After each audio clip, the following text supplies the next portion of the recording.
Hello. For this blog, I have a toy of a green frog with purple Easter bunny ears headband.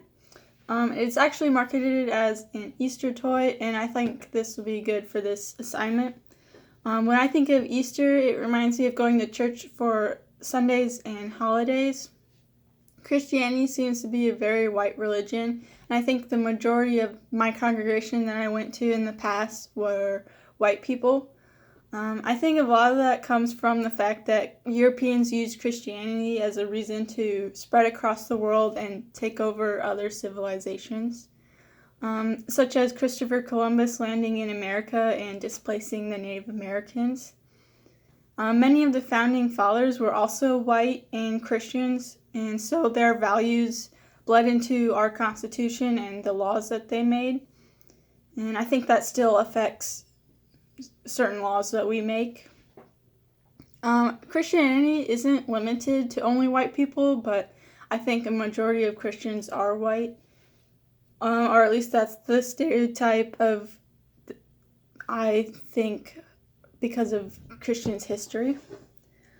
Easter gives me expectations of chocolate and jelly beans, but those don't really relate to racial expectations.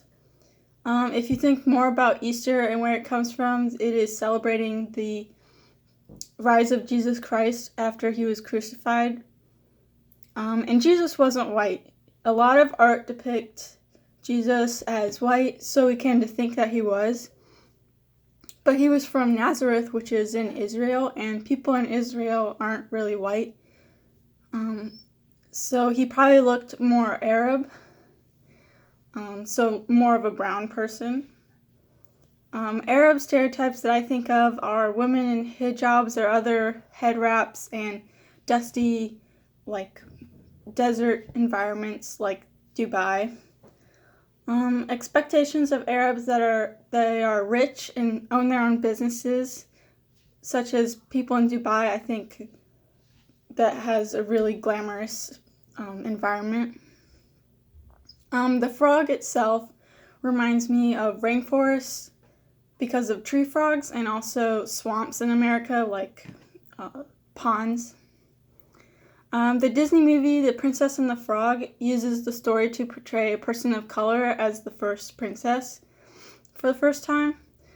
So the frog can represent African Americans. Stereotypes that go along with that are living with the South and maybe having a nice, friendly neighbor who likes cooking. That kind of goes along with the mammy stereotype story that we talked about in class. Expectations of the mammy were that she was simple-minded, lazy, and satisfied with helping the white lady of the house. Tiana in the Princess and the Frog movie from Disney was not lazy though, so I think a new stereotype emerging of more recent media is that Black people are hardworking individuals.